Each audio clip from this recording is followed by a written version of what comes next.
Madam वो भावना मिली थी कल, उसके हस्बैंड के साथ बहुत ही खुश लग रहे थे और उसके हाथ में बहुत प्यारा सा बच्चा भी था। मैडम वही भावना है जो 2 साल पहले उसके ससुराल वाले यहाँ पर आए थे और किचकिच कर रहे थे। अरे पिंकी, वो तो नहीं जिसकी एक हफ्ते बाद शादी होने वाली थी। उसके ससुराल वाले शादी तोड़ना चाहते थे। चलो सब अच्छा तो हो गया है ने, मियाँ बीबी राजी। तो क्या करे काजी। हाँ, याद आया। 2013 की बात है। नवरात्रि का समय था।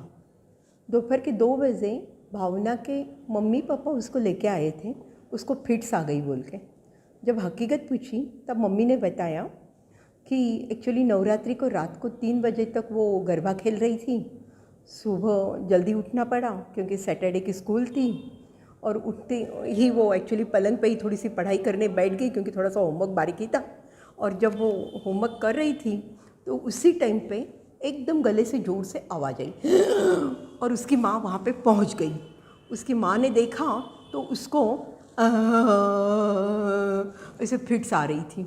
तो उसकी माँ को कुछ समझ में नहीं आया क्या करूँ क्या नहीं करूँ। उसकी माँ ने सोचा मैं कुछ थोड़ा सा प्याज सुंघा दूँ और कुछ करूँ। तब तक तो वो ठीक हो गई थी। और उसके बाद में उसने भावना ने बोला मम्मी मेरे को थोड़ी देर सोने दो। उसने सोने दिया और दोपहर को इधर लेके आई। जब भावना की माँ को पूछा कि उसको कभी सुबह नींद में से जल्दी उठ जाती है तब ऐसे खींच आके या झटके आते हैं क्या, और ऐसे झटके आके चीज़ हाथ में से गिर जाती है, ऐसे कभी हुआ है? उसकी मम्मी पापा ने पहले तो ना बोला। बाद में उसकी मम्मी बोली हाँ, सैटरडे मॉर्निंग को वो जब जल्दी उठती है तब कभी कभी उसके हाथ में से चीज़ गिर जाती है। खास करके सुबह उठती तब ब्रश गिर जाता है। हम सोचे कि वो उतावली है इसलिए ऐसे ही होता होगा, जल्दी जल्दी के करने के चक्कर में प्रॉब्लम आ जाती है। उसके रिपोर्ट किए गए, दिमाग का कार्डियोग्राम किया गया था जिसको हम लोग इलेक्ट्रोएन्सेफेलोग्राम बोलते हैं, EEG। उसके अंदर भी खींच की बीमारी आई। वो जो स्पाइक एंड वेव बोलते हैं, ये मेरी किताब है, इसमें ऐसे बताया हुआ है, वो आप देख लीजिए। इसके अंदर जो दिखाया है स्पाइक है और उसके बाद में वेव्स दिखती है। तो वो खराबी आई हुई थी। इसका MRI तो नॉर्मल था। उनको बताया कि उसकी नींद पूरी होनी चाहिए और उसको बोला तो हमारे यहाँ कैंप होते हैं उसमें भी रेगुलर आएगी तो तेरे को फिट्स के बारे में या एपिलेप्सी के बारे में पूरी जानकारी मिलेगी। 1 साल तक तो वो दवा के लिए बहुत रेगुलर थी। उसके बाद में वो बार बार बोल रही थी दवा कम करो बंद करूँ। तो उसको बोला कि देख तेरे को सिर्फ नींद पूरी नहीं होती है तब, और सुबह के टाइम में ही झटके आते हैं, तो ऐसे कर लेते हैं अपन रात को 1 टाइम की दवा का डोज कर देते हैं। हमने रात को 1 टाइम का दवा का डोज उसका कर दिया था। उससे ही उसका बराबर चल रहा था। 1 साल तो निकल गया। उसके बाद में भावना गायब। फिर 2017 में भावना वापस प्रकट हुई धूमकेतु जैसे। उसके मम्मी पापा लेके आए थे। उसको मलेरिया हो गया था। मलेरिया के बुखार के बाद में उसको वापस फिट्स आ गई थी और उसकी दवाइयाँ लास्ट 3 साल से बंद ही थी। फिर उसको समझाया वापस वही। उसको मैंने ये किताब भी मेरी दी थी कि उसके अंदर पूरी जानकारी दी हुई है। उसको जो बीमारी है उसमें उसको झटके आते हैं पहले, और वो झटकों को नहीं ध्यान देती है तो बड़ी फिट्स भी आ जाती है। उसके झटके या बड़े फिट्स आने का मेन कारण तो उसकी नींद पूरी नहीं होना है।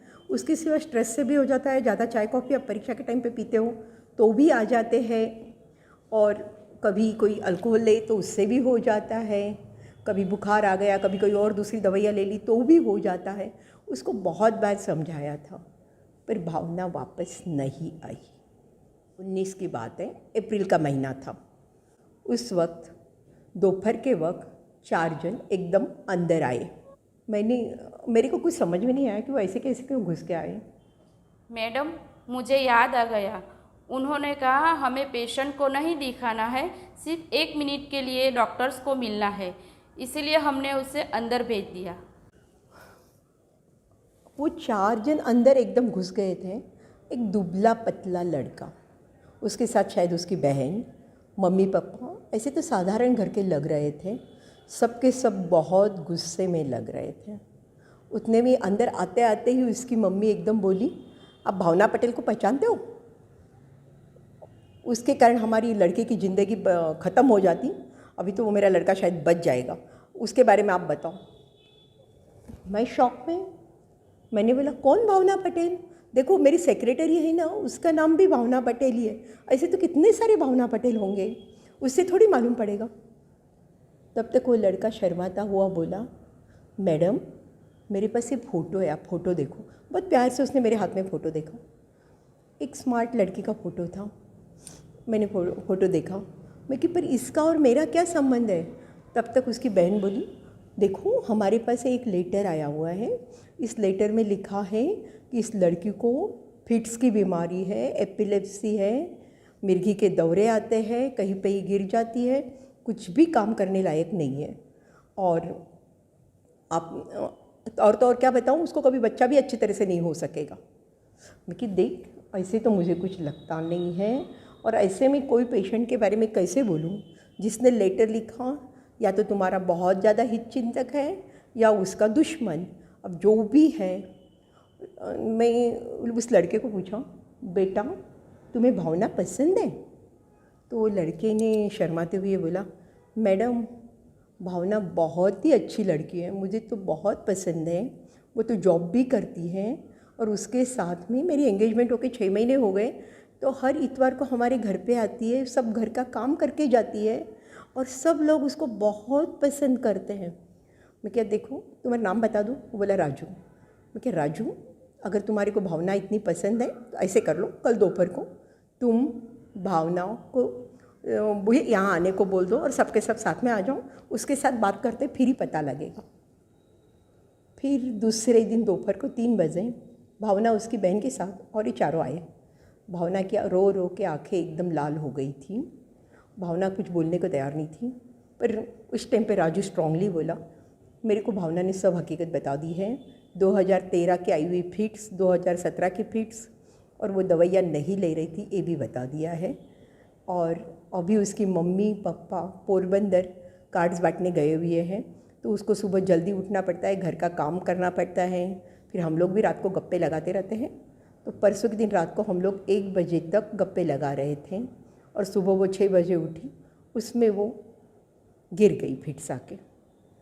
तो उसके कारण ये हुआ है। मेरे को लगता है अगर वो नींद पूरी लेगी तो ऐसे कोई प्रॉब्लम नहीं आएगी। तो मैंने भावना को पूछा, भावना तुमने दवाइयाँ क्यों बंद कर दी? भावना ने बोला, पर मैडम मेरे को कोई प्रॉब्लम ही नहीं है, इतने साल से दवाइयाँ ले नहीं रही हूँ, तो मैं दवाई क्यों लूँ, इसलिए मैंने बंद की। कि भावना तेरे को समझाया नहीं था? मैंने तो तेरे को एक किताब तक दी थी ना, एपिलेप्सी नो प्रॉब्लम प्रोवाइडेड तू दवा बराबर ले। और तेरा तो बीमारी को अच्छी होनी, पूरा कंट्रोल में आने जैसी बीमारी है। तेरी बीमारी को हम लोग जुवेनाइल मायोक्लोनिक एपिलेप्सी बोलते हैं। मैंने यही भी तेरे को समझाया था। ये जेएमई है, नींद पूरी नहीं लेने से होता है, स्ट्रेस से होता है, चाय कॉफ़ी ज़्यादा पीने से होता है, या फिर कभी बुखार आ गया, या कोई भी ऐसे संजोग हो जाता है कि जिसमें तुम्हारा एकदम टेंशन बढ़ जाता है, तो भी होता है। और तेरे को सिंपल 1 गोली रात को लेनी थी, उसमें भी प्रॉब्लम, और वो भी गोली का डोज इतना कम है। काफ़ी जनों की तो बीमारी इतनी ज़्यादा होती है, बहुत ज़्यादा दवा लेती पड़ती है। फिर तूने क्यों नहीं लिया? तू तो पढ़ी लिखी लड़की है, नौकरी करती है, और तू समझने को तैयार नहीं। भावना बोली, मैडम मेरी गलती हो गई, मैं क्या करूं? मैंने उसकी माँ की ओर देखा। माँ का दिमाग काफ़ी ठंडा हो गया ऐसे लग रहा था। फिर माँ ने बोला, मेरे को एक चीज़ पूछवानी छे, मारे जो छोकराने बाळक થઈ જાય तो आ बाळक में कहीं खोड़ तो नहीं थसे? मैंने बोला, देखो भावना का दवा का डोज बहुत ही कम है, मिनिमम डोज पे चल रही है। उसके साथ में हम लोग तो क्या करते हैं कि लोग केयरलेस रहते हैं, ध्यान नहीं देते। जब भी शादी होती है उनको बोल देते हैं कि उसी टाइम से वो फॉलिक एसिड की गोली चालू कर दो, तो प्रेगनेंसी रहेगी तो भी कोई प्रॉब्लम नहीं आएगी। तो फिर उसमें तो मेरे अंदर से प्रॉब्लम नहीं आनी चाहिए इतने कम डोज के साथ में। और वैसे तो इसको एक्चुअली नींद पूरी नहीं होती तो ही अटैक्स आते हैं। तो शायद हो सकता है कि प्रेगनेंसी में नींद पूरी हो रही हो, सब कुछ अच्छा चल रहा हो, तो हम प्रेगनेंसी के 3-4 महीने शुरू के दवाइयाँ बंद भी कर सकते हैं। हाँ, पर डिलीवरी के बाद उसको दवा लेनी पड़ेगी, क्योंकि डिलीवरी के बाद उसकी नींद पूरी नहीं होगी। तो बच्चा संभालने में बोलो, बच्चे के लिए उठने में बोलो, तो वो तो दवाइयाँ करनी पड़ेगी। फिर उसकी माँ बोली, फिर भी आप गारंटी दे सकते हो? मैंने बोला, मैं गारंटी तब दूंगी जब तुम मुझे गारंटी दोगे कि एकदम नॉर्मल माँ है, कोई बीमारी नहीं है, कुछ नहीं है, फिर भी उसके बच्चे को कभी कुछ खोड़ नहीं होगी या कुछ हैंडीकैप नहीं होगा, उसकी गारंटी तुम दोगी तो मैं भी इसकी दे दूँगी। फिर उसकी माँ बोली नहीं तुम्हारी बात सच्ची है। उसके माँ ने बोला यह लो कार्ड। उन दोनों को मैंने कॉन्ग्रेचुलेशंस दे दिए।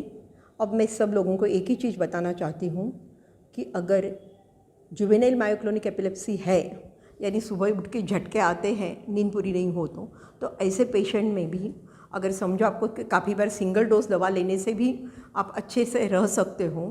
दूसरी बात, शादी के पहले आपके होने वाले पति या पत्नी जो भी हो उनको आप बीमारी के बारे में बता दीजिए, तो जब तकलीफ़ होगी तो वही लोग आपको साथ देंगे। Juvenile myoclonic epilepsy JME teenagers में शुरू होती है, लड़कियों में ज़्यादा प्रमाण में देखने में मिलती है। इसका मेन कारण है नींद पूरी नहीं होना। नींद पूरी नहीं होती है तो उनको सुबह उठते तब झटके आ जाते हैं और वो झटकों को नहीं गनकारते या बहुत ज़्यादा जागरण हो गया तो उनकी बड़ी फिट्स आ जाती है।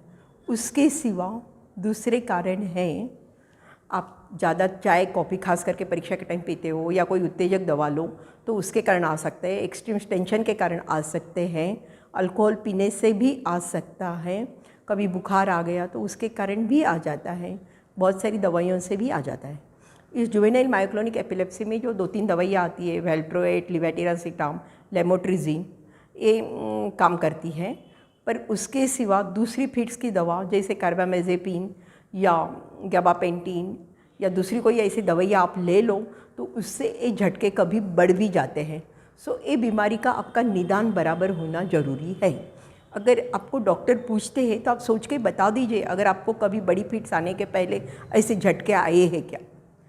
ये इतना अगर आप बराबर ध्यान रखोगे तो JME का डायग्नोसिस भी बराबर हो जाएगा। शायद एक आध गोली आपको रात को लेनी पड़े, किसी को ज़्यादा डोज की भी ज़रूरत पड़ सकती है, पर मेजॉरिटी को सिंगल डोज से काम हो जाता है और नींद पूरी लो तो प्रॉब्लम सॉल्व हो जाती है। तो ध्यान रखिए, इतना सा ध्यान रखोगे तो प्रॉब्लम नहीं आएगी। Thank you for watching this video. The next episode in the epilepsy series is number 2, New Story.